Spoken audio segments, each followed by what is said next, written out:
እኛ ሁሉም በሚችል ሰማይና ምድርን በፈጠረ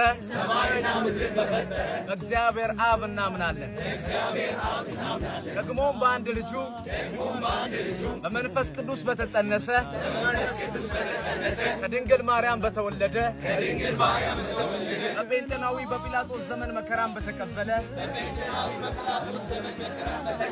በተሰቀለ በሞተ ወደ ሲኦል በወረደ በሶስተኛውም ቀን ከሙታን በተነሳ ወደ ሰማይ በወጣ እግዚአብሔር አብ ቀኝ በተቀመጠ በሕያዋንና በሙታን ሊፈርድ ከዚያም በሚመለስ በጌታችንና በመድኃኒታችን በኢየሱስ ክርስቶስ እናምናለን። ደግሞ በመንፈስ ቅዱስ በአንዲት ቅድስት የሐዋርያት ቤተክርስቲያን